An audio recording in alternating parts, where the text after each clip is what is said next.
Good morning everyone, welcome back to my channel, welcome to a new blog. I hope তোমরা সকলে খুব ভালো আছো। যেমনটা কালকে বলেছিলাম, আজকে হচ্ছে আমাদের এক জায়গায় যাওয়ার আছে। আজকে আমরা মামার বাড়ি যাচ্ছি। অ্যাকচুয়ালি আজকে হচ্ছে দাদুর দিবসী। দাদু যেদিন মারা গেছিলো সেদিনকে আমার যাওয়া হয়নি। সেদিনকে আমার এমএর এক্সাম চলছিল এবং সেম ডেটেই, তো তখন যেতে পারিনি। আর আজকে হচ্ছে দাদুর দিবসী, তো সেই জন্য আমরা সকাল সকাল রেডি হয়ে গেছি তিনজনেই।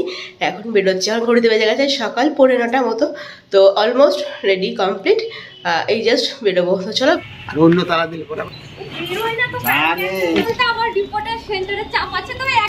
বেরিয়ে গেছি আমরা।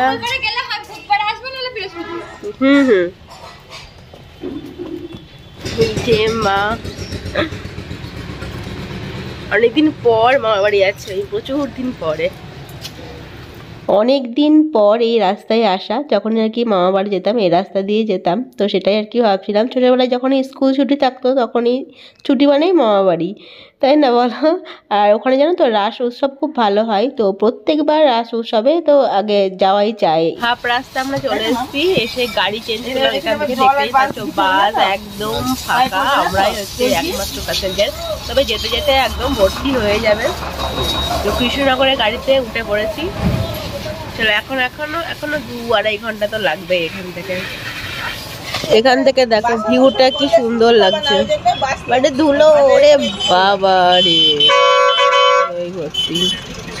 এই রাস্তার ভিউটা খুব ভালো লাগছে। ওইদিকে একটা ঘাটও আছে।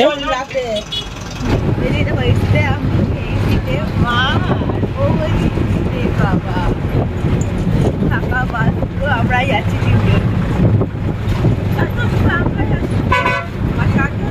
একটু পরে যা ভর্তি হয়ে যাবে। নদিয়া যেটা বিখ্যাত ছেঁড়া পরোটা বা সেটাই পরোটা, এই দোকানে দেখো সেটাই এখন তৈরি করা হচ্ছে। এই যে এটাকে বলে ছেঁড়া পরোটা বা পেটাই পরোটা, দারুণ লাগে খেতে। এখানে তৈরি হচ্ছে সেটাই। আমি পাশে বসে সেটা ক্যাপচার করছি। পৌঁছে গেছি আমরা। সব চেঞ্জ হয়ে গেছে, আমি যে চিনতেই পারছি না। বাসটা খুব ভালোই এলো। মা আবার আজকে রাস্তা কথা বলতে বলতে এসছে, আমাকে আবার দেখাচ্ছে, দেখ এটা ওখানে, ওটা সেখানে। হ্যাঁ, আমি নিজের জায়গায় চলে এসছি, তো ওই জন্য সব বলছে হ্যাঁ আমাকে এখানে ছেড়ে দে, আমি ঠিক বাড়ি চলে যাবো।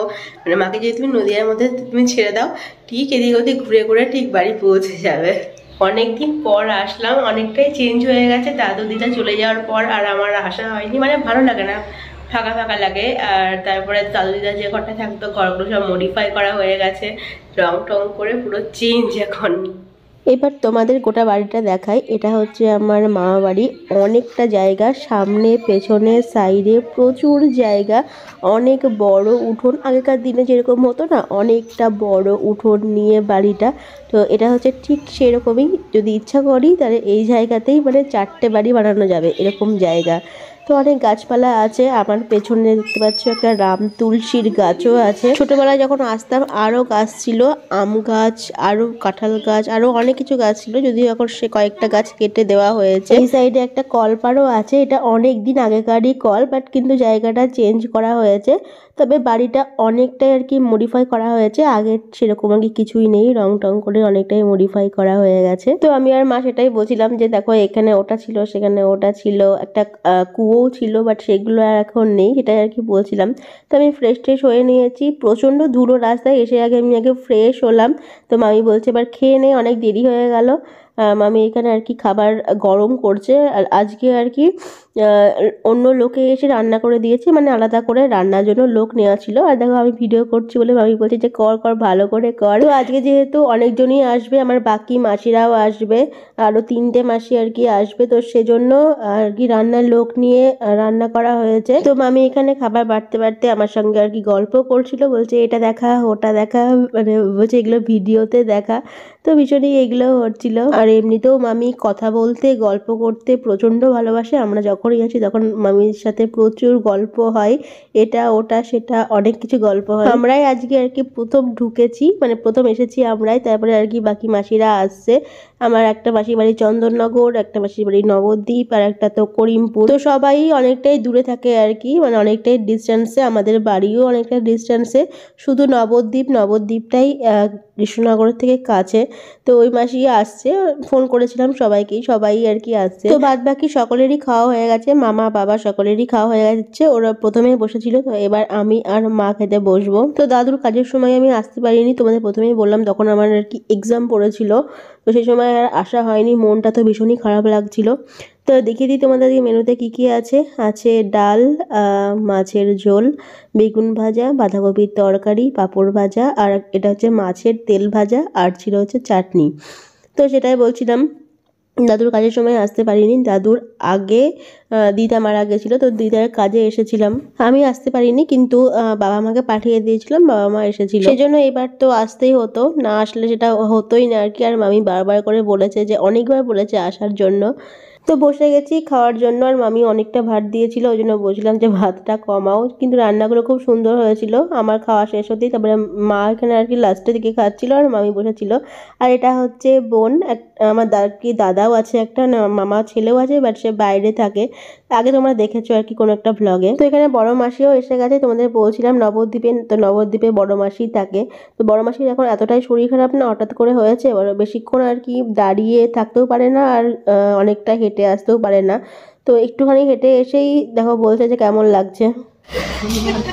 সবচেয়ে লাস্ট, এত কাছে বাড়ি হয়ে সবচেয়ে লাস্ট আমরাই দেখো আগে চলে এসেছি। তুই এসেছিস বাবা, তাই আমি তো ভাবতেই পারি তুই এসেছিস, তুই থাকিস না কলকাতায় থাকিস। ভালো আছো? মাসিরাও এসে গেছে, এখন আর একটা মাসি আসছে, যে চন্দননগরের মাসিটা, ওই মাসি আসছে। আমি উপরে এসেছিলাম ট্রাইপডটা নিতে, দিয়ে এখন নিচে যাবো, গিয়ে মালা গাঁথতে হবে। রাত্রে আর কি অনেক লোক আসবে, তার সঙ্গে রাত্রে তোমার হরিনাম কীর্তন এগুলোও হবে। তো সেখানে মালা লাগবে অনেকগুলো, তো সেগুলোই মামি বলছিল যে মালাগুলো গেঁথে দে, তো সেইগুলো এখন করছি। আর ছোটো মাসিও এসেছে, ছোটো মাসি অনেকগুলো ফুল নিয়ে এসেছিলো, তো সেগুলো এখন আরও কিছু মালা গাচ্ছি আমরা। আর একটা অনুষ্ঠান মানেই ধরো বাড়ির সবাই আসা, সবার সঙ্গে দেখা হওয়া, এই যে একসাথে সব মাসিদের সঙ্গে যে কতদিন পর দেখা হলো, অনেক দিন পর। এখন মানুষ তো জানোই এতটাই ব্যস্ত হয়ে গেছে সবাই, মানে কারোর সময় ঠিকঠাক করে বের হয় না দেখা করার। তো আমরা তো গল্প করি বোনেরা, তার সঙ্গে মায়েরাও যখন এক জায়গায় হয়, 4 বোন, প্রচুর প্রচুর গল্প হয়, কি যে গল্প হয় আমরাও বুঝতে পারি না। রাস্তা ছিল আমাদের এত সুন্দর জায়গার নেই, অত ভেতরে কেউ যায়, তো এখন ভালো হয়েছে, এখন সেটাই বলছি, এখন ভালো হয়েছে। তখন তো গাড়ির যোগাযোগ ছিল, তখন তো ওই গাড়ির যোগাযোগ, তখন ওই বাড়ি থেকে ওখান থেকে বাসে উঠে ঘাটে এসে, ওখানে কেউ ঘাটে 1 ঘন্টা বসে থাকতো, বসে দেওয়ার মতো, যার যেখানে কপালে আছে সেখানে হবে। তখন ঘাটে মোড়ে বাদিকে পিসির বাড়ি যেতে হয়, আমার ননদের বাড়ি বাদিকে, ডান দিকে হলো আমার মায়ের দেশে। এসে তো খুব কথা বলছো নিজের মায়ের দেশে, মনে আছে মায়ের দেশে। আমি বলছি তো এটাই মায়ের দেশ, এটা এইদিকে মায়ের দেশই, মায়ের দেশে সে কথাই বলছি। আপনার খেতে কাজ দিয়ে আপনি বেকার রাস্তায় বিয়ে করতে গেছেন।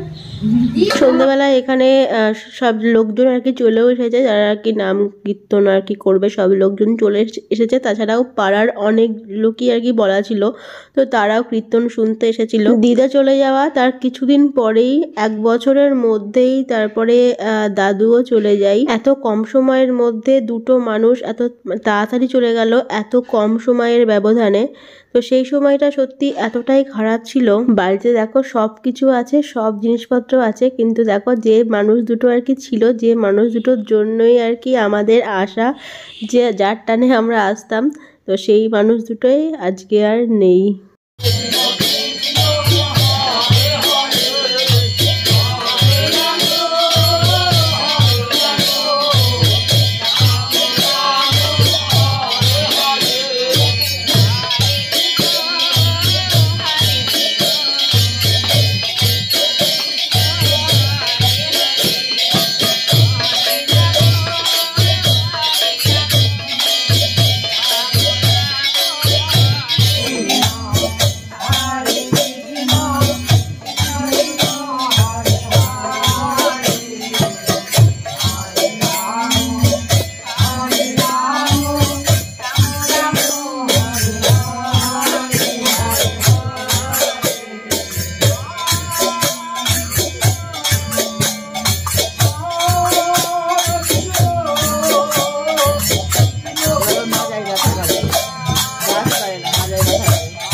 কীর্তনের পরে যারা কীর্তন শুনতে এসেছিল সবারকে প্রসাদ দেওয়া হয়েছিল। তো বোন এখানে প্রসাদগুলো সাজিয়েছিল, লুচি, ফল, মিষ্টি, সুজি এসবগুলো ছিল।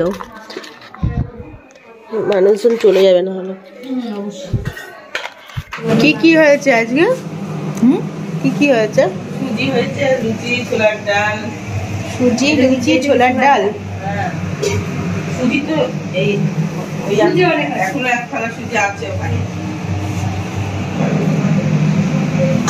বেঁচে গেছে 10:30 আর আমাদের ডিনার কমপ্লিট হয়ে গেছে। আজকে দাদুর মৃত্যুবার্ষিকী ছিল, তাই সেটাই একটু হরিনাম কীর্তন করা হলো। এখনো দেখতে পাচ্ছি চন্দন লেগে আছে, আবার মাসি দিয়েছে।